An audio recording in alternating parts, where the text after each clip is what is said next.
الحمد لله نحمده ونستعينه ونستغفره ونؤمن به ونتوكل عليه ونعوذ بالله من شرور انفسنا ومن سيئات اعمالنا من يهده الله فلا مضل له ومن يضلل فلا هادي له ونشهد أن لا إله إلا الله وحده لا شريك له ونشهد أن سيدنا ونبينا ومولانا محمدا عبده ورسوله صلى الله تعالى عليه وعلى آله وأصحابه وبارك وسلم تسليما كثيرا كثيرا أما بعد فأعوذ بالله من الشيطان الرجيم بسم الله الرحمن الرحيم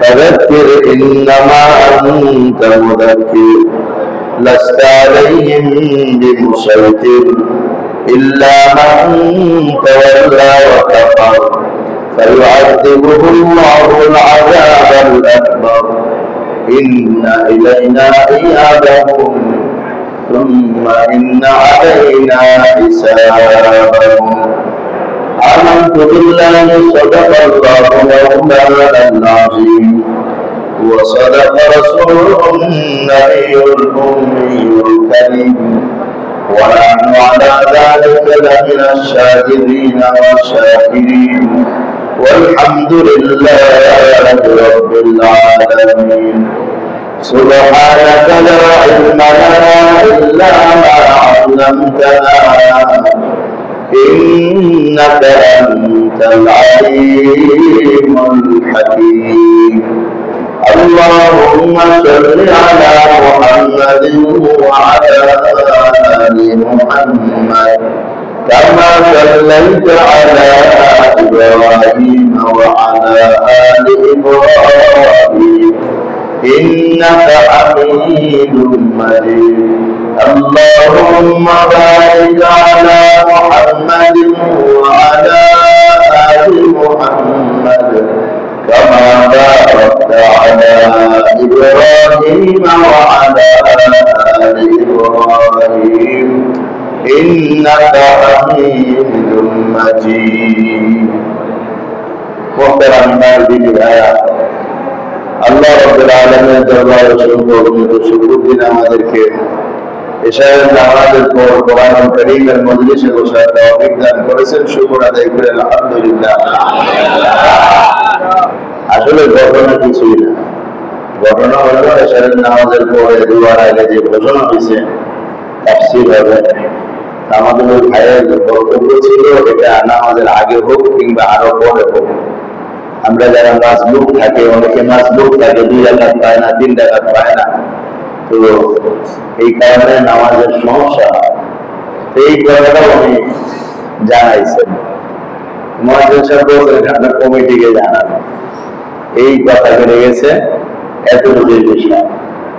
আসলে এই জন্য তো নামাজের পরে প্রকাশ্যে জোরে দোয়া ওই সময় ঠিক না, যখন মানুষ নামাজ পড়তে থাকে। এই জন্য সাধারণত সমাজদার ইমাম যারা খুব বিচক্ষণতার সাথে কাজ করেন, ফজরের পরে লম্বা সময় থাকে তাসবিহ পাঠ করেন, পরে তখন আওয়াজ করে দোয়া করেন। এছাড়া বাকি নামাজের পর আওয়াজ করে দোয়া করা উচিত না। একটা হলো দোয়া ব্যক্তিগত বিষয়, ইজতেমাই আমরা যেভাবে দোয়া করি ওই দোয়া কখনো হতে পারে, কখনো ছাড়তে পারে। ওই দোয়াকে আবশ্যক মনে করার কোনো সুযোগ নেই। নামাজের পরে যে দোয়াটা করা হয় ওটাকে আবশ্যক করতেই হবে এরকম মনে করার খুব সুযোগ নেই। এরকম মনে করলে বেদাত হয়ে যাবে। এই জন্য কেউ দোয়া করতে পারে, কখনো দোয়া ছাড়তে পারে। এইভাবেই আমাদের এদিকে ওলামায়ে কেরাম আগের থেকে আমল করে আসতেছেন। তো ওই দোয়াগুলো আস্তে আস্তে করা চাই, যাতে মাসবুক মুসল্লি, মাসবুক মানে যারা 1 রাকাত পায় নাই, 2 রাকাত পায় নাই, এমন মুসল্লিদের নামাজে ব্যাঘাত না ঘটে। আর ওই সময় এলানগুলো যেটা অত্যাবশ্যক এলান খুব সংক্ষিপ্ত এমন ভাবে দেওয়া যাতে অন্যদের তেমন ক্ষতি না হয়। এই জন্য আমরাও চাইলে বিষয়টা বলবো যে এলানটা সংক্ষিপ্ত আকারে হবে, নামাজের পরে তাফসীর হবে। আমাদের তাবলীগের সাথী ভাইরা যখন এলান করেন তখন এইভাবে এলান করেন, নামাজের পরে আলোচনা আছে, বেশ এতটুকু বলে গেলাম। আসরের সময় নামাজের পরে রাষ্ট্রের আমল হবে, মাগরিবের সময় বাদমাগরিব বয়ান হবে। এক কথা ছোট্ট এলান হয়ে গেলে এটা মানুষের জন্য তেমন একটা ক্ষতির কারণ। অনেক লম্বা চূড়া এলান করতে থাকলে এটা আসলে আমিও যখন মাজলুম করি তখন উপলব্ধি করি যে সূরা তেলাওয়াত হয়ে যেতে পারে। যাই হোক, বিষয়টা স্বাভাবিক ছিল। আসলে শয়তান আমাদের কোনো বিষয়ে স্বাভাবিক থাকতে দেয় না। শয়তানের কাম হলো অস্বাভাবিক বানায় দেওয়া। কি বানায় দেবে? অস্বাভাবিক বানায় দেবে। আর ওই সময় আবার সবাই নিয়ন্ত্রণ হারা হয়ে যায়। সবাই তখন মনে করে আমার তো দায়িত্ব আছে, কিছু করতে হবে না, কিছু বলতে হবে না, আমি কেন বলবো না। তো ওই সবাই যখন বলা শুরু করে আর দায়িত্ব পালন শুরু করে, তখন দেখা যায় দায়িত্বের অতিরিক্ত কাজ আমাদের দ্বারা হইতে থাকে। এই জন্য প্রত্যেকে যদি চিন্তা করে যে আমি চুপ থাকি, সমাধান তো একটা হবে। কারো কোনো অভিযোগ থাকতে পারে, সমাধান তো একটা, বাচ্চারা চুপ থাকি না, তাহলে কিন্তু কোনো আওয়াজই হয় না, তাহলে কোনো আওয়াজ হয় না। এই জন্য এটা একটা বড় মসজিদ। এখানে আমরা যত জেলা বাংলাদেশের তত জেলার মানুষ আছে, ঠিক না? 65 আমাদের জেলা কোনগুলো? 65 জেলা না, 64 জেলা। 64 জেলা হলো 64 জেলার 64 জন আছে। যত পরিবার তত পরিবারে একজন সদস্য এখানে আছে। এখানে আমরা একটা বড় পরিবার। এখানে আমাদেরকে প্রত্যেককে স্বাধীনতার সাথে, নম্রতার সাথে, বিনয়ের সাথে অপরকে বড় মনে করে আমাদের থাকতে হবে। তাহলে কোনো ঝামেলা হবে না। আল্লাহর বড় আনবো, আমরা মনে হলো আমি একমাত্র অপরাধী আর সবাই আল্লাহর বন্ধু। আমি একমাত্র অপরাধী আর বাকিরা সবাই আল্লাহর বন্ধু। এই কথা যদি কেউ মন্দিরে মনে করে, তাহলে তার বলার আওয়াজ মধ্যে বেঁচে পাওয়ার কথা আছে তো অপরাধ। এই জন্য আল্লাহর ঘরে আসলে আমরা ওইভাবে আসবো, নিজেকে অপরাধী মনে করে আসবো, জানি অপরাধী। আর বাকিরা ঘরে আল্লাহর কি? ওনার বন্ধু, ওনারা চিল্লায় না, মসজিদ ভেঙে গেল, আল্লাহর বন্ধু, আল্লাহ বুঝবে। আমার কি? আমার তো সেই সাহসই নাই যে আমি আল্লাহর ঘরে আসতে আওয়াজ কিছু করি। আমরা কিন্তু সবসময় এরকম একটা মানুষের নিজেদের মধ্যে পোষণ করবো, তাইলে ঝামেলাগুলো কমে যাবে। আর যে কোনো অসুবিধা থাকবেই, কারোর কাছে কোনো জিনিস খারাপ লাগতে পারে, কখনো এসি বেশি, কখনো এসি কম, কখনো ফ্যান দরকার, কখনো ফ্যান দরকার নেই, কখনো সামনে জায়গা, কখনো পিছনে জায়গা, রকমারি ঝামেলা থাকতে পারে। তো যেটা আমাদের মসজিদ পরিচালনার জন্য একটা পর্ষদ আছেন, কিছু মানুষ আছেন আলহামদুলিল্লাহ, ওনারা আমাদের মুসলমান ভাই, ওনারা মসজিদে নামাজ পড়ে। এমন না যে আমাদের ছাত্র মসজিদের কমিটির লোকেরা নামাজ পড়ে না, নামাজ পড়ে সবাই মোটামুটি আলহামদুলিল্লাহ। এদিকে থাকলে নামাজ পড়ো, ব্যবসা থাকলে ওদিকে গিয়ে নামাজ, আলহামদুলিল্লাহ নামাজ পড়ো। তো ওনারা আমাদের সুখ দুঃখ বুঝবেন, আমরা ওনাদের কাছে আমাদের কথাটা বলবো যে এটা আমাদের অসুবিধা, আপনারা যদি বিবেচনা করবেন। একবার দুইবার বলার পরেও যদি না হয় তো আমাদের বলেন, হুজুর আমি 3বার জানাইছি, এটার কোনো সমাধান হলো না, আপনি বিষয়টা একটু আলাপ করেন। তারপরে আমি মনে করি যে না, অবশ্যই দরকার, তাহলে সেটা আমি ওনাদের করবো। ইনশাআল্লাহ আমরা যদি মিলেমিশে একে অপরের প্রতি শ্রদ্ধা রেখে চলি, তাইলে এটা একটা পরিবারের মধ্যে একটা সুন্দর একটা পরিস্থিতি তৈরি হবে। কখনো কারোর উপর আমাদের মনের মধ্যে ঘৃণা, ক্রোধ ইত্যাদি ইত্যাদি তৈরি হবে না। আল্লাহ তাআলা আমাদের ওইভাবে চলার তৌফিক দান করুন। সামনে শীতের দিন আসতেছে না, এই ওয়াজটা যেন মনে থাকে আমাদের। একবার একেবারে ফ্যান ছাড়েন, আরেকবার ফ্যান বন্ধ করেন, এই যে মসজিদের মধ্যে লেগে যাবে। তো এইটা আমাদের খেয়াল রাখতে হবে। প্রয়োজন ওনার এক সাইড ফ্যান করে দিল, আর এক সাইড ফ্যান বন্ধ করে দিল, তবুও যেন সুন্দর মতো চলতে পারে। এটা অসুবিধা থাকবে। আর সব কথার ভিতরে নিজের ভিতরে ধৈর্য, সহনশীলতা এটা লাগবেই। এটা ছাড়া সামাজিক জীবনে সুখ শান্তি আসতেই পারে না। আল্লাহ আমাদের বুঝার তৌফিক দান করুন। আজকে আমরা সূরা গাশিয়া থেকে আলোচনা চলছিল। সূরা গাশিয়ার শেষের 21 নম্বর আয়াত থেকে 26 নম্বর আয়াত পর্যন্ত তিলাওয়াত করা হয়েছে। 21 থেকে নিয়ে শেষ আয়াত পর্যন্ত 26 নম্বর আয়াত। এই কয়েকটা আয়াতের উপরে ইনশাআল্লাহ কিছু সময় কথা হবে। আল্লাহ তাআলা আমাদের মনোযোগ সহকারে শ্রবণ করার, বোঝার, উপলব্ধি করার এবং এই আয়াতগুলোর মাধ্যমে আল্লাহ যে জিনিস আমাদেরকে বুঝাতে চেয়েছেন তার হৃদয়ঙ্গম করার, বুঝার তৌফিক দান করেন। আল্লাহ তাআলা ইরশাদ করেন, ফাযাক্কির ইন্নামা আনতা মুযাক্কির লাস্তা আলাইহিম বিমুসাইতির ইল্লা মান তাওয়াল্লা ওয়া কাফার ফায়ুআযিবুহুল্লাহুল আযাবাল আকবার ইন্না ইলাইনা ইয়াবাহুম সুম্মা ইন্না আলাইনা হিসাবাহুম। আগের আয়াতগুলোর মধ্যে ছিল আকাশের দিকে তাকাও, পাহাড়ের দিকে তাকাও, জমিনের দিকে তাকাও, কিভাবে এগুলোকে স্থাপন করা হয়েছে, পূর্বের দিকে তাকাও, কিভাবে স্থাপন করা হয়েছে, সব চিন্তা ভাবনা গবেষণার দৃষ্টি দেওয়ার পর এখন নবীজিকে বলতেছেন ফাযাক্কির, আপনি উপদেশ দান করেন, উপদেশ দিতে থাকেন। ফাযাক্কির, উপদেশ দান করেন। ইন্নামা আনতা মুযাক্কির, আপনি হলেন উপদেশ দাতা। নবীজির একটা নাম হলো মুযাক্কির, উপদেশ দাতা। তো নবীজির কাজ হলো উপদেশ দেওয়া, নবী হিসাবে নবীর কাজ উপদেশ দেওয়া। ফাযাক্কির ইন্নামা আনতা মুযাক্কির, আপনি উপদেশ দাতা। লাস্তা আলাইহিম বিমুসাইতির, আপনি বল প্রয়োগকারী নন, জোর করে সব মুসলমান বানায় ফেলবেন এমনটা আপনি করতে পারবেন না। এই ক্ষমতা আপনাকে দেওয়া হয়নি। বল প্রয়োগ করে সব মুসলমান বানায় ফেলার ক্ষমতা আপনাকে দেওয়া হয়নি। আপনার দায়িত্বটা কি? ফাযাক্কির, উপদেশ দেন। ইন্নামা আনতা মুযাক্কির, আপনি উপদেশ দাতা। লাস্তা আলাইহিম বিমুসাইতির, আপনি বল প্রয়োগকারী নয় যে মুসলমান হতেই হবে তোমাকে, এমনটা আপনি করতে পারবেন না। ইল্লা মান তাওয়াল্লা ওয়া কাফার, তবে যে ব্যক্তি মুখ ফিরিয়ে নিবে এবং কুফরি করবে, ফায়ুআযিবুহুল্লাহুল আযাবাল আকবার, তাদেরকে আল্লাহ তাআলা মহাযাবে, আযাবের দ্বারা আযাব দিবেন, প্রচন্ড শাস্তি তাদেরকে আল্লাহ দিবেন, বিরাট আযাব তাদেরকে আল্লাহ দিবেন।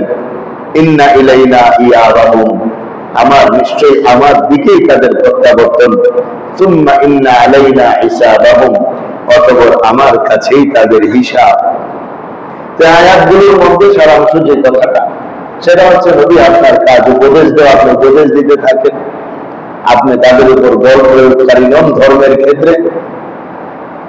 আর তবে কেউ যদি মুখ ফিরিয়ে নেয়, কুফরি করে, তাহলে তার জন্য আল্লাহ তাআলা বিরাট শাস্তির ব্যবস্থা রেখেছেন। সবার প্রত্যাবর্তন আমার কাছেই, আর সবার হিসাব নিকাশও আমার কাছে। এই কথাগুলোর মাধ্যমে সূরাকে শেষ করা হয়েছে। প্রথম যে বিষয়টা উপদেশ দেওয়া, এই কারণে হুজুর আকরাম সাল্লাল্লাহু আলাইহি ওয়াসাল্লাম প্রায় নামাজের পরে সাহাবাদেরকে উপদেশ দিতেন, প্রায় নামাজের পর। মক্কা মুকাররমা থাকাকালীন সময়ে আল্লাহ নবী সাল্লাল্লাহু আলাইহি ওয়াসাল্লাম দারুল আরকাম, এক সাহাবীর বাড়ি, সেখানে গিয়ে উপদেশ দিতেন সবাইকে। সময় নির্দিষ্ট ছিল, সেখানে চলে আসতেন সাহাবায়ে কেরাম, আল্লাহ নবী তাদেরকে উপদেশ দিতেন। আর মদিনা মুনাওয়ারা আসার পর মসজিদে নববীতে আল্লাহ নবী উপদেশ দিতেন, বিশেষ করে ফজরের পর আল্লাহ নবী উপদেশ দিতেন। এবং অন্যান্য নামাজের পরেও নামাজ শেষ করে বলতেন যে মিম্বরের কাছে আসো। সাহাবায়ে কেরাম মিম্বরের কাছে এসে যেতেন, আল্লাহ নবী উপদেশ দিতেন। তখন আয়াত নাজিল হতো, সে আয়াত তেলাওয়াত করে শোনাতেন। কোনো প্রয়োজনীয় কথা মনে করলে আল্লাহ নবী সেই কথা তাদেরকে বলতেন। তো উপদেশ দেওয়া এটা নবীজির কাজ। এই উপদেশ ছাড়া, নসিহত ছাড়া মুসলিম উম্মাহ সঠিক লাইনের উপরে থাকতে পারবে না। এই কারণে উপদেশ প্রত্যেক অভিভাবকের দায়িত্ব, অধীনস্থদেরকে উপদেশ দেওয়া। যেমন আল্লাহ নবী বলেন সবার বড় অভিভাবক, তিনি সাহাবাদেরকে উপদেশ দিয়েছেন, ছোটদেরকে দিয়েছেন, বড়দেরকে দিয়েছেন, বয়স্কদের দিয়েছেন, নারীদের দিয়েছেন, পুরুষদের দিয়েছেন, স্বজনদেরকে দিয়েছেন, কাউকে বাদ দেন নাই। আর উপদেশ দেওয়ার ধরন, বাচন ভঙ্গি অত্যন্ত চমৎকার ছিল। আর উপদেশ দিতেন কোরআনের মাধ্যমে। ফাযাক্কির বিল কুরআনি মান ইয়াখাফু ওয়াঈদ। হ্যাঁ নবী, কোরআনের দ্বারা আপনি উপদেশ দেন। মান ইয়াখাফু ওয়াঈদ, যে ব্যক্তি আল্লাহর ওয়াদাকে ওয়াঈদকে ভয় করে তাকে উপদেশ দেন। উপদেশ দেওয়ার কথা কোরআনুল কারীমে বিভিন্ন আয়াতের মধ্যে আছে। আরেক আয়াতের মধ্যে আল্লাহ বলছেন ফাযাক্কির ইন নাফাআতি যিকরা।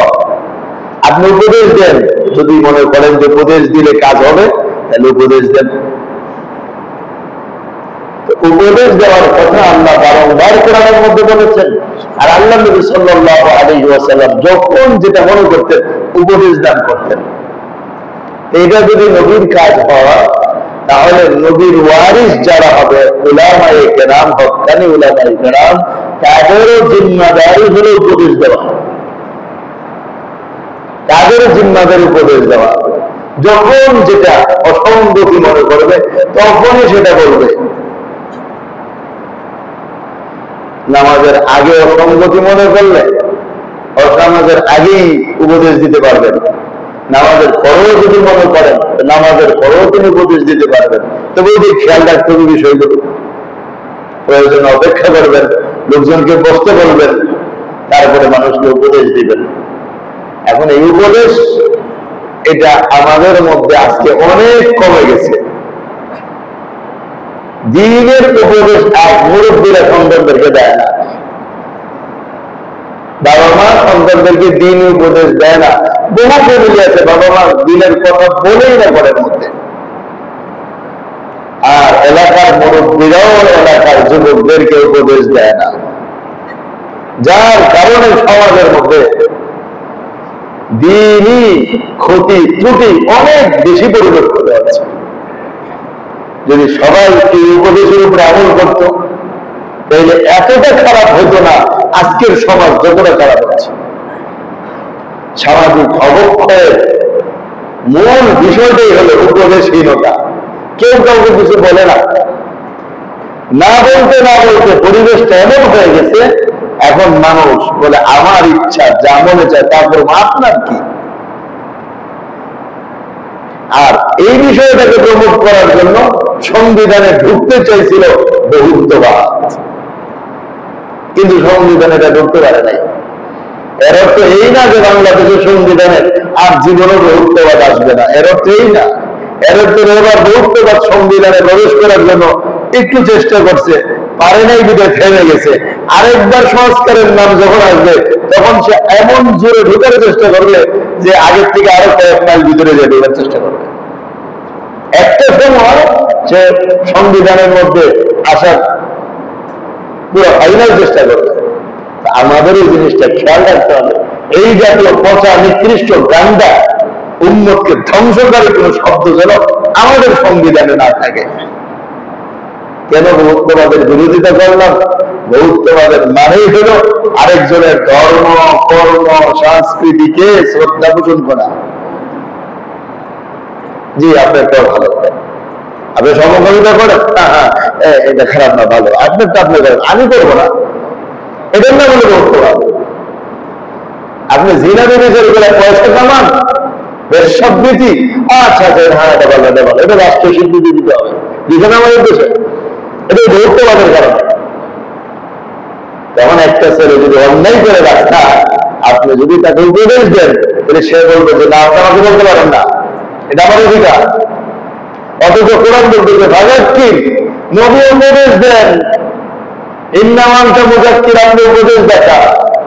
তাহলে এটা যদি নবীজির কাজ হয় তাহলে যারা দাবি করবে আমি নবীর উম্মত, তারও এটা দায়িত্ব যে আমিও মানুষকে উপদেশ দিব যতটুকু জানি। তো বাবা উপদেশ দিবে, মা উপদেশ দিবে, বড় ভাই উপদেশ দিবে, মুরব্বীরা উপদেশ দিবে। এটাই হলো আমাদের সমাজকে ঠিক রাখার একটা বড় মাধ্যম। আর উপদেশটা আমাদের সমাজ থেকে একেবারে বিলুপ্ত হয়ে যাচ্ছে, যার কারণে এই ধরনের পরিস্থিতি আমাদের সামনে আসতেছে। আর উপদেশের জায়গাটা আমরা মসজিদ কেন্দ্রিক বানিয়েছি, আবার সেটাও শুধু জুমার দিন উপদেশ। এর মধ্যে বহু মসজিদ আছে বাংলাদেশে, 7টাই নাম ছাড়া একটা কথা বলে না, 7টাই নাম ছাড়া একটা কথা বলে না। না নামাজের আগে না নামাজের পরে কোনো কথা নাই, মুক্তির মতো নামাজ পড়াইতে আসে, আবার মুক্তির মতো বাসায় গিয়ে বসে থাকে। অথচ হুজুর আকরাম সাল্লাল্লাহু আলাইহি ওয়াসাল্লাম যখন যেটা দরকার মনে করতেন বলতেন, নামাজের আগে নামাজের পরে মুসল্লিদেরকে বসা বলতেন যে বলো নিকটে আসো, শোনাইতে থাকতেন। এখন বলবেন ইমাম সাহেবের দোষ, ইমাম সাহেবের দোষ আছে, মসজিদের মুসল্লিদের তেমনই দোষ আছে। এরা মনেই করে যে নামাজের আগে পরে কোনো কথা বলা যাবে না, আপনি খালি শুক্রবারে কথা বলবেন। ইমাম সাহেব কিছু বললে আবার একটা ভিতরের বাইরে বাইরে সমালোচনা শুরু হয়, ইত্যাদি ইত্যাদি ইত্যাদি ইত্যাদি ঝামেলা আমাদের মধ্যে আসে না। এই সব ঝামেলা আমাদেরকে মিটাইতে হবে। ইমাম সাহেবকে মসজিদের জায়গা থেকে যথাযথ ভাবে উপদেশ দেওয়ার জন্য তাকে এইভাবে আমাদের বলতে হবে, হুজুর আপনার যখন যেটা আমাদের অসুবিধা মনে করে আপনি সেটা আমাদের নির্দ্বিধায় বলবেন। আল্লাহ মাফ করেন, আমাদের ইদানিং সাম্প্রতিক কিছু ঘটনাও ঘটছে, মুসল্লির মতের বিরুদ্ধে ইমাম বক্তব্য দিছে, এই জন্য ইমাম রেজুরা পিঠে রক্তাক্ত করে ফেলছে। হতে পারে এরকম দুর্ঘটনা ঘটতে পারে, তাই বলে উপদেশ দেওয়া বর্জন করার কোন সুযোগ নাই। আমাদের উপদেশ চালিয়ে যেতে হবে, বলতে হবে। উপদেশ দিতে গেলে সবচেয়ে বড় লাভ হয় নিজের ভিতরে আমলের জজবাটা তৈরি হয়। যেই উপদেশ দেওয়ার কাজ করে তার আমলে সংশোধন হওয়া শুরু করে দেয়। এই জন্য দাওয়াতের তবলিগে যারা সময় লাগায় দেখবেন যে অতি দ্রুত তাদের ভিতরে পরিবর্তন আসে। কেন? ওই যে গাছতে গিয়ে মানুষের খালি উপদেশের বাণী শোনা, তখন নিজের ভিতরে আমলের পরিবর্তন চলে আসে। যত দ্রুত তবলিগের সাথীরা নিজেদের পরিবর্তন সাধন করতে পারে, অন্য জায়গায় এত দ্রুত পরিবর্তন সাধন হয় না। আল্লাহ ইলিয়াস রহমতুল্লাহ আলাইহিকে জাযায়ে খায়র দান করেন, এমন এক কাজ উম্মতের ভিতরে চালু করে দিয়ে গেছেন যেটা সত্যিই মানুষকে অনেক অনেক পরিবর্তন করে দিয়েছে। এখন এই কাজের মধ্যে বিশৃঙ্খলা নিয়ে গেছে, আল্লাহ কাছে দোয়া করা দরকার। আল্লাহ তাআলা যেন এই বিশৃঙ্খলা থেকে এই তবলিগের কাজকে মুক্ত রাখেন, হক এবং হক্কানিয়তের সাথে যেন কিয়ামত পর্যন্ত এই কাজ চলতে পারে, আল্লাহ তাআলা এই ব্যবস্থা করে দেন। তো ফাযাক্কির ইন্নামা আনতা মুযাক্কির, হ্যাঁ নবী আপনি উপদেশ দান করেন, আপনি উপদেশ দাতা, লাস্তা আলাইহিম বিমুসাইতির, আপনি তাদেরকে বল প্রয়োগ করার কেউ না। সুতরাং উপদেশ শোনাইতে থাকেন, কে মানলো কে মানলো আমাদের পিছনে লেগে থাকার কোনো দরকার নাই। আপনার কাজ শুধু বলে দেওয়া, ওমা আলাইনা ইল্লাল বালাগ ওমা আলাইকা ইল্লাল বালাগ, আপনার দায়িত্ব শুধু বলে দেওয়া, পৌঁছায় দেওয়া। সে মানলো কি মানলো না পিছনে লেগে থাকবেন না, কেন মানলো না মন খারাপও করবেন না, আরেকবার উপদেশ দিতে গেলে কোথাও দেবেন না, তোমার আগেও তো বলেছি তুমি তো মানো না, এই কথা আপনি তাকে বলবেন না। আপনার কাজ বারংবার বারংবার শুধু শোনাইতে থাকা, আপনার কাজ শুধু বলতে থাকা, আপনি বলতে থাকেন, এটা আপনার জিম্মাদারি, আপনি আপনার জিম্মাদারি পালন করেন। আর যে ব্যক্তি শুনলো না মানলো না, সেটা দেখার দায়িত্ব কেবল একমাত্র আমার। তো আল্লাহর পক্ষ থেকে দায়িত্ব হলো শুধু বলতে থাকেন। এই জন্য দাওয়াত তবলিগের একটা বড় মূলনীতি, দাওয়াত দেওয়ার পর তার পিছনে লেগে না থাকা। তোমার আমি বললাম তাও তুমি মানলা না, এইটা বলেই যাবে না, সে মানুষ আর না মানুষ, আপনি শুধু বলতে থাকেন। বলতে এটা যদি বলে নেই না তোমার বললাম তুমি মানলে না, আরেকজনের খুঁজেই যাবেন না, কোথায় যে পালাই বা করে দেখলে বলে যে বাইরে আসতেছে ভাগো। আর যদি এরকম না বলা হয় তাহলে মহব্বত ভাই উনি ভালো কথা বলে, ওর কথা শোনা দরকার, শুনতে থাকি, শুনলে আল্লাহ ফায়দা দিব, এতটুকু মন মানুষের তৈরি হতে থাকবে না। এই জন্য দাওয়াত তবলিগের কাজ, উপদেশ দেওয়ার যে কাজ, নসিহতের কাজ, এটার অনেকগুলো নিয়ম নীতি আছে, যেগুলো নিয়ে জুমাতে আলোচনা হয়েছিল একবার। সামনে ছোট্ট একটা বড় করার নিয়োগ করছে এই বিষয়গুলোকে নিয়ে, যেন আমাদের প্রত্যেকে যেন আমরা আমাদের জায়গা থেকে উপদেশের কাজ, দাওয়াতের কাজ, মানুষকে দিনের প্রতি ডাকার কাজ যথাযথ নিয়মে করতে পারি। মুসা আলাইহিস সালাম আর হারুন আলাইহিস সালামকে আল্লাহ বানিয়ে দিলেন দাওয়াত দেওয়ার জন্য ফেরাউনের কাছে। কার কাছে? ফেরাউন কত বড় অহংকারী, নিজেকে নিজে বাচ্চা, এই ক্ষুধাদারি করছে। তার কাছে পাঠানোর সময় আল্লাহ কি বলছেন? ইযহাবা ইলা ফিরআউনা ইন্নাহু তাগা, فقولا له قولا لينا لعله يتذكر أو يخشى তোমরা দুজন ফেরাউনের কাছে যাও, গিয়ে নরম নরম কথা বলবা, নম্র আচরণের সাথে কথা বলবা, মিষ্টি মিষ্টি কথা বলবা। হতে পারে সে আল্লাহকে ভয় করবে, তোমাদের উপদেশকে শুনবে। হয় কবুল করবে, নয়তো ভয় করবে, নরম নরম কথা বলবা। এটা হলো দাওয়াতের নিয়ম, উপদেশ দেওয়ার নিয়ম এটা, নরম নরম কথা বলে উপদেশ দেওয়া লাগে। কিন্তু উপদেশের মধ্যে আবার ধরনেরও পরিবর্তন হয়, বলার ধরনের উপর পরিবর্তন হয়। যখন হুজুর আকরাম সাল্লাল্লাহু আলাইহি ওয়াসাল্লাম জাহান্নামের আযাবের কথা উপদেশের মধ্যে শুনাইতেন, তখন অশ্রু সজল হয়ে যেত তার চোখ, বিপরীত হতো, চোখ দিয়া পানি পড়তে আরম্ভ করত। জান্নাতের কথা শুনাইতেন, আনন্দে দুটি চেহারার মধ্যে আশ্চর্য হয়ে যেত। পরকালের শাস্তির কথা এবং আল্লাহর আযাবের ভয়াবহতা শুনাইতেন, তখন গলার আওয়াজ উঁচু হয়ে যেত। সেটা কোনো অস্বাভাবিক কিছু না, জোরে জোরে চিল্লায় চিল্লায় বলছে না, সেটা ধরনের মধ্যে আসতে পারে। কিন্তু যত জোরে জোরে চিল্লায় বলে, কথার মধ্যে একটা ভালোবাসা থাকবে, কথার মধ্যে একটা মাধুর্যতা থাকবে, কথার মধ্যে একটা সৌন্দর্য থাকবে। আমরা হয়তো অনেক সময় সেটা পারি না। চেষ্টা করতে হবে আমাদের সবাইকে যে আমরা যেন এই নিয়মে দাওয়াতের কাজ করতে পারি। ফাযাক্কির ইন্নামা আনতা মুযাক্কির লাস্তা আলাইহিম বিমুসাইতির, আপনি বল প্রয়োগকারী নন, জোর করে আপনি কাউকে কিছু করতে পারবেন না। আর এটা বাস্তব, জোর করে শাসন খুব কড়া করে লাইনের উপরে দেখা যায় না। একটা জামানা আমাদের আগে গেছে, আমরাও দেখছি আল্লাহর ইচ্ছা। আগে যখন একজনায় পড়ছি 1996 থেকে একজনায় হাফিজি মানুষের পড়ি, প্রথম যে মানুষের পড়ছি 1996, তখন দেখছি যে ছেলেটা পড়ালেখা করতো না, পাড়ায় চলে যেত, ওর বিশাল শিকল দিয়ে খাট লাগাই দিত, বলতো খাইটা লাগাই দেওয়া। এটা এখন একেবারে বিরক্ত হয়ে গেছে, মানে জোর করে দেখবে ওরা হাফিজ বানাতেই হবে, ওরা আলেম বানাতেই হবে। বাবা মা জোর করে ধরে ফেলবে, তারা পড়াইতেই হবে, ওরা কিছু বানাইতেই হবে। কিন্তু জোর করে আসলে হয় না।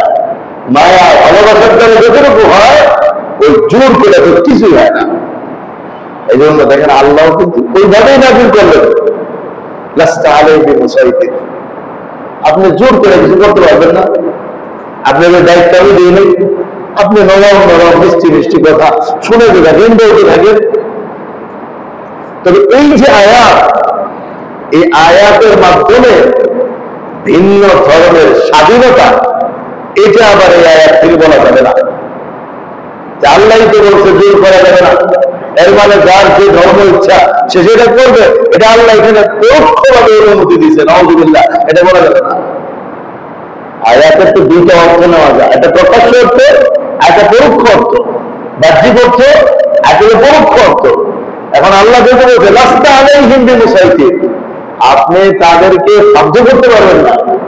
এইটা হলো প্রকাশ্য তর্জমা। তাহলে পরোক্ষভাবে এর মধ্যে এটা বোঝা যায়, যেহেতু বাধ্য করতে পারবেন না, সেহেতু মনে হয় আল্লাহর কাছে ওইটাও ঠিক আছে, কবুল, নাউযুবিল্লাহ।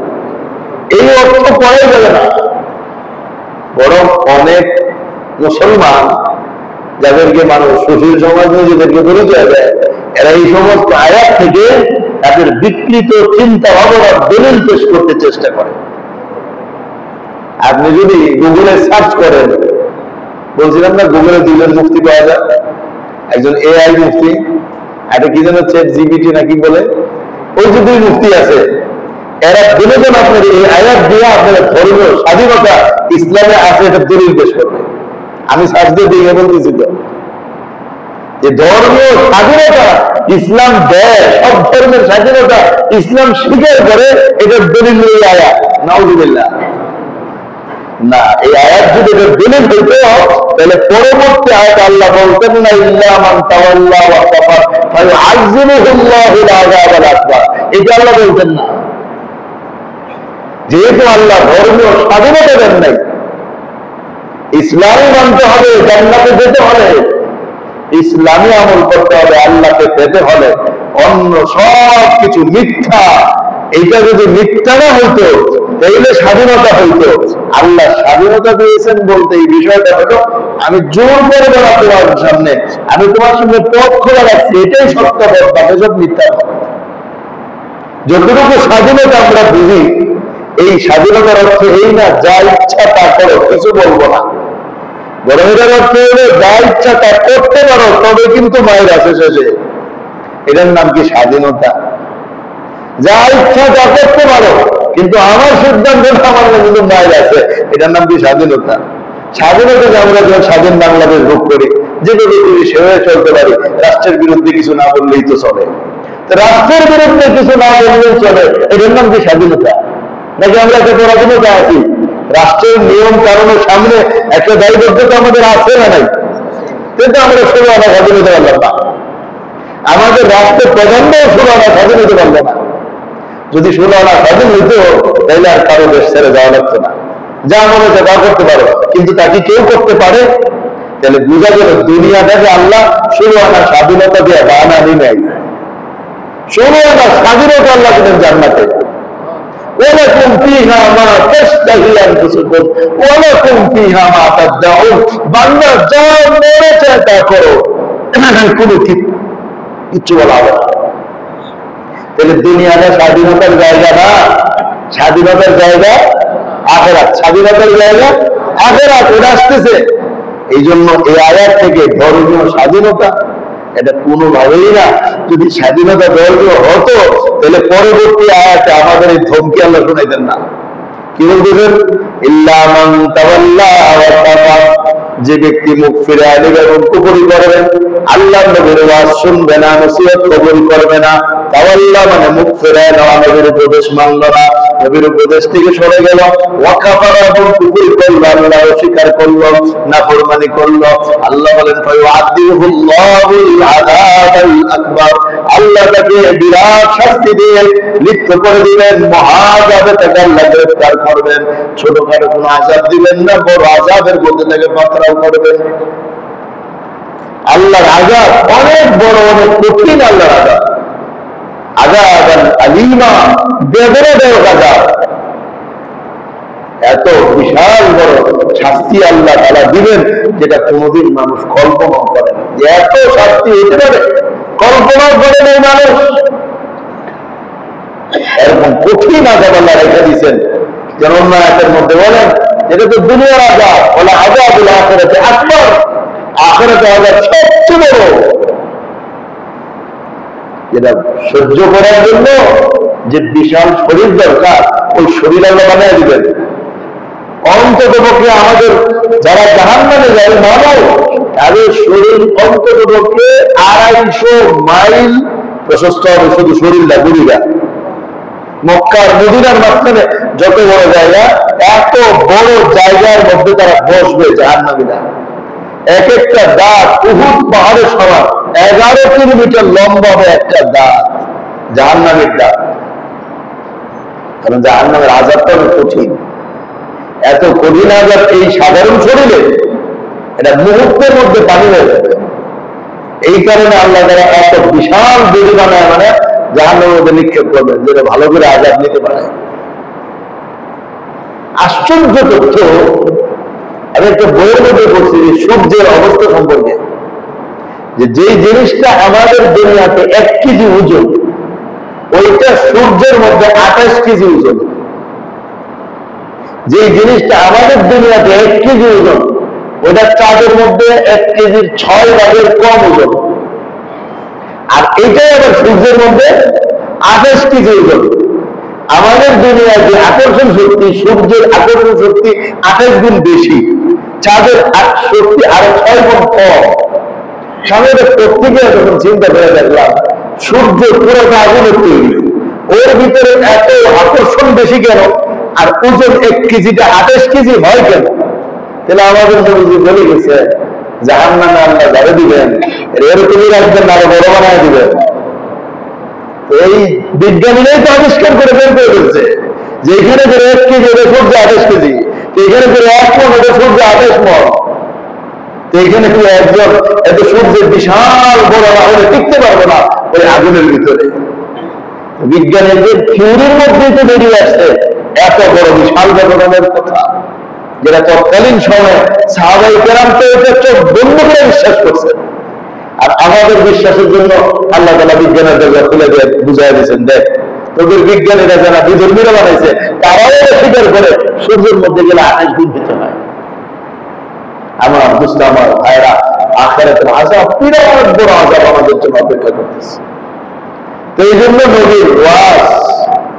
নবীর ওয়াজ থেকে মুখ ফিরে যে নিবে তার জন্য আখিরাতের আযাব অবধারিত। তাহলে বোঝা গেল স্বাধীনতা আছে না নাই, একটু অবহেলা নাই, ওরাই পড়া দিল না আমরা। তবে আমরা যেন আল্লাহর অধীনে থাকি, আল্লাহর বিধানের পরাধীন যেন হই, আল্লাহর বিধানের সঙ্গে যেন আমরা দাসত্ব করতে পারি, এটাই হচ্ছে আমাদের সবচেয়ে বড় স্বাধীনতা অর্জনের পথ।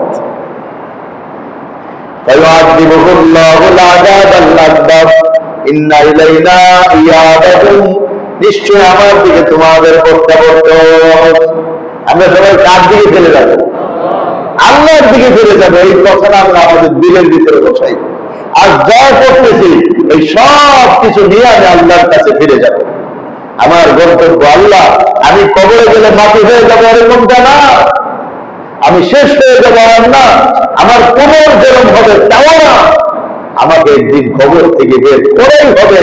আমি যেখানেই থাকি না কেন সেখান থেকে বের হব, শুধুমাত্র যদি ইসরাফিল সিংহায় ফুৎকার দিবেন আর আমি মাটি থেকে বেরিয়ে যাব। আমার দুস্থ যে যেখানেই মরক, যেখানেই মরক, দুনিয়ায় তার লাশ একেবারে এসিডের ভিতরে গলায় দিছে, তারপরেও হাসরের ময়দানে সে দাঁড়ায় যাবে। হাসরের ময়দান তো অনেক দূরে, সওয়াল জবাবের জন্য ওইখানেই দাঁড়ায় যাবে সে। তো এই কারণে আমাদের প্রত্যাবর্তন আল্লাহর দিকে, এটা যেন আমাদের মাথায় সব সময় থাকে। আমার যুবক ভাইরা এটা সব সময় মাথায় ঢোকাও, আমি যেখানেই থাকি আমার প্রত্যাবর্তন কার কাছে? আল্লাহর কাছে। আল্লাহর কাছে গেলে কি হবে?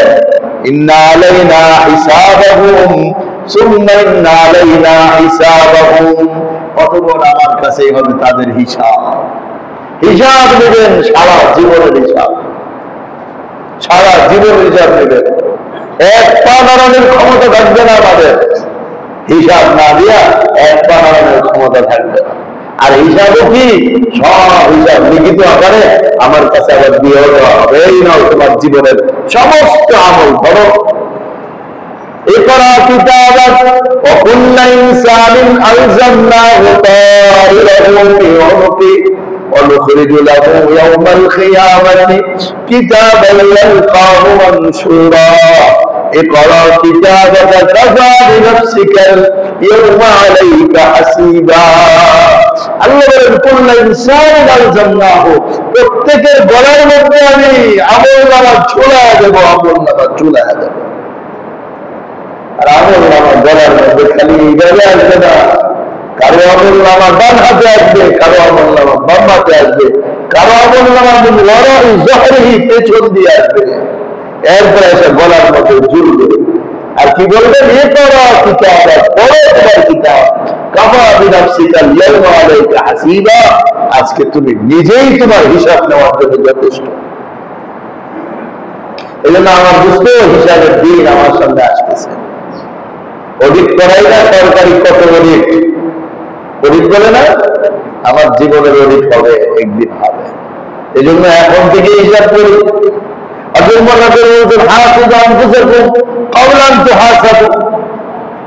নিজের জীবনের হিসাব আগের থেকে করে নাও।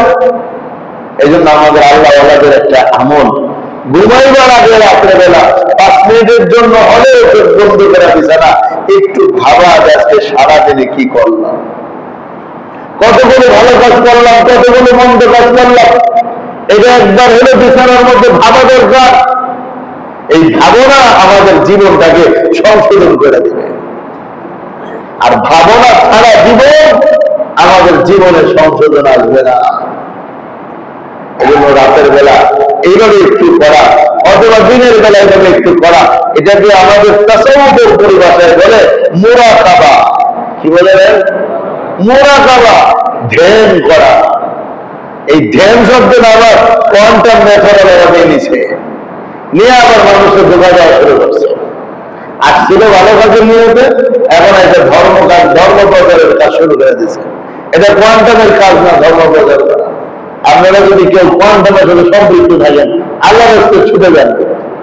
একজন এটা ধর্ম ব্যবসায়ী এবং আমাদেরকে পথভ্রষ্ট করার জন্য কোয়ান্টাম থেকে কোরআন তর্জমা বের করা হয়েছে, কোয়ান্টাম থেকে হাদিস বের করা হয়েছে, কোয়ান্টাম থেকে নামাজ শেখানোর ব্যবস্থা। এগুলো তাদের কি দরকার?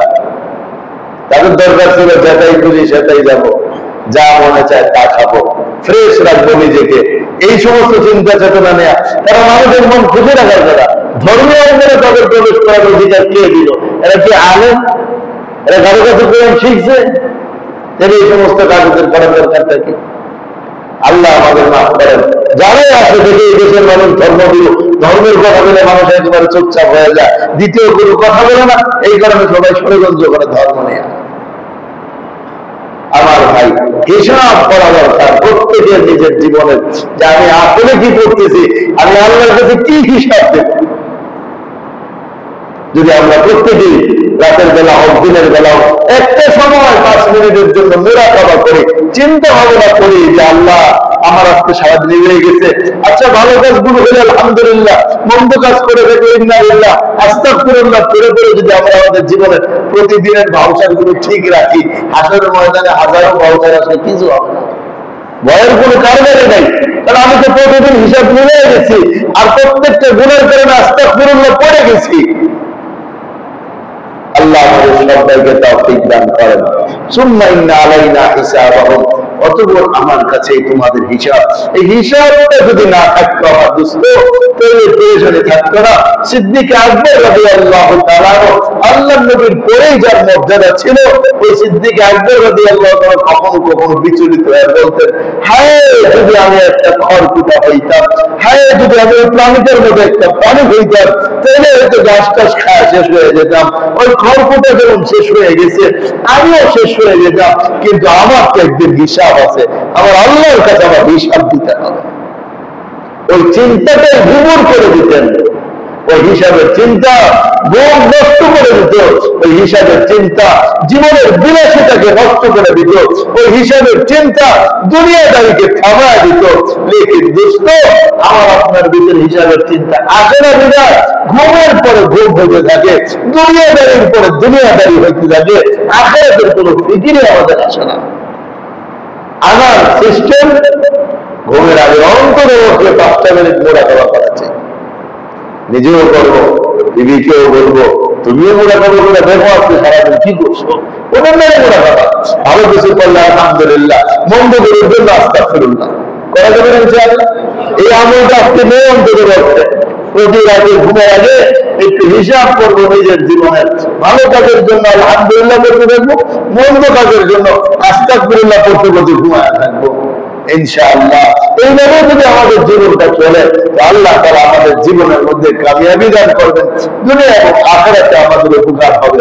আজকে যে আলোচনাগুলো হলো তার 1 নম্বর কাজ হলো উপদেশ দেওয়া। 2 নম্বর কথা হলো উপদেশ দিতে থাকলে আমাদের নিজেদের অন্তর ঠিক হয়ে যাবে। 3 নম্বর বিষয় হলো আমরা উপদেশে দিব, বাধ্য করতে পারবো না, তবে এই বাধ্যের ক্ষেত্রে কিন্তু সন্তানের বিষয়টা আলাদা, মালিকের জন্য কর্মচারীর বিষয়টা আলাদা। এই বিষয়ে অত্যন্ত গুরুত্বপূর্ণ একটা বিষয় এখন আসলো, সেটা হলো ছেলে নামাজ পড়ে না, এখন বাবা খালি বলে বাবা নামাজ পড়ো নামাজ পড়ো নামাজ পড়ো। উপদেশের সাথে এখানে শাসনও লাগবে। এই হাদিসের মধ্যে নবী বলছেন, মুরু আওলাদাকুম বিসসালাতি ওয়া আবনাউ সাবঈন, বাচ্চার বয়স যখন 7 হয় নামাজের আদেশ দাও।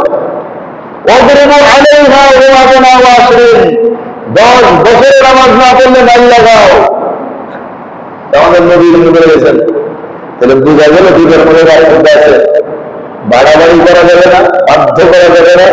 ধর্মের ক্ষেত্রে, সন্তানের দিনদারির ক্ষেত্রে, তাকে লাইনের উপরে রাখার ক্ষেত্রে বাবা মার শাসন অপরিহার্য।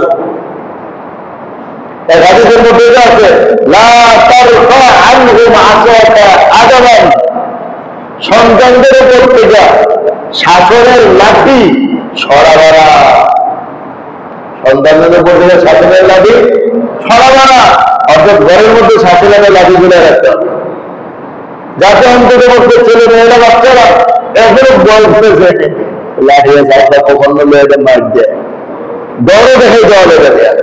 এখন এই যে রক্তবাদের এসে বলেছে না, এটা করা যাবে না, এটা করা যাবে না। যে সমস্ত দেশের সংবিধানে রক্তবাদ আছে, ওই সমস্ত দেশের ছেলেমেয়েরা বাবা মার নামে মামলা করে যে আমাকে বাচ্চা মারা হয়, বাচ্চা এলেন ওদের দেশে।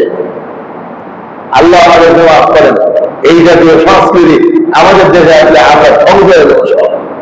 উপদেশের সাথে অধীনস্থদের ব্যাপারে শাসনও লাগবে। বুখারী মুসলিম আরেকটা হাদিস আছে, কুল্লুকুম আলা কুল্লুকুম রাইন ওয়া কুল্লুকুম মাসউলুন আন রাইয়াতি। তোমরা সবাই দায়িত্বশীল, তোমাদের সবাইকে নিজেদের দায়িত্বের ব্যাপারে আল্লাহ তাআলা জিজ্ঞেস করবেন। সেখানে বিস্তারিত বলছেন, স্বামী স্ত্রীর উপর দায়িত্বশীল, তার স্ত্রী কি করে না করে সেটা আল্লাহর কাছে জবাব দিতে হবে। বাবা সন্তানের উপর দায়িত্বশীল, সন্তান কি করে না করে আল্লাহর কাছে জবাব দিতে হবে। রাখাল মালিকের ছাগলের উপর দায়িত্বশীল, এই রাখালকে আল্লাহর কাছে মালিকের ছাগল সম্পর্কে জবাব দিতে হবে।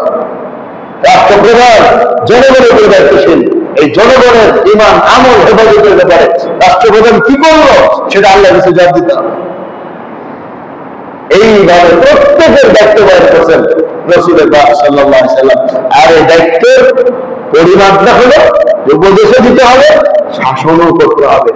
আবার শাসনের ধরন আছে, এমন শাসন না যে পিটাইতে পিটাইতে হাতটা ভেঙে গেলেছি, বরং শাসনের ধরন হলো শাসন এমন হতে হবে যেন দাগ না কাটে, শরীরের জন্য যেন কি না হয়ে যায়, দাগ না হয়ে যায়, এরকম ভাবে করা। শাসন বলে আমাদের খুঁজে বলতেন যে এখন তো মারা যাবে না, ছাত্রদেরকে মারলে মামলা হবে, তো মারা নিষেধ কিন্তু ফুস ফাঁস করা নিষেধ না। মানে হাত ধমক দেখানো যে দিন কিন্তু মারে, ওটা কিন্তু নিষেধ না, ওটা করে মানুষের চলে আসবে, কিন্তু পড়ে দিতে হবে না। তাহলে মারা তো একটা ধরন আছে, কিন্তু বাবার মায়ের শাসন, ধমক, রাগ, তারপরে অভিমান, ওটা যেন আমাদের কমবে না। এটার কারণে সন্তান নষ্ট হলে সবচেয়ে বেশি ক্ষতি হবে মায়ের এবং বাবা।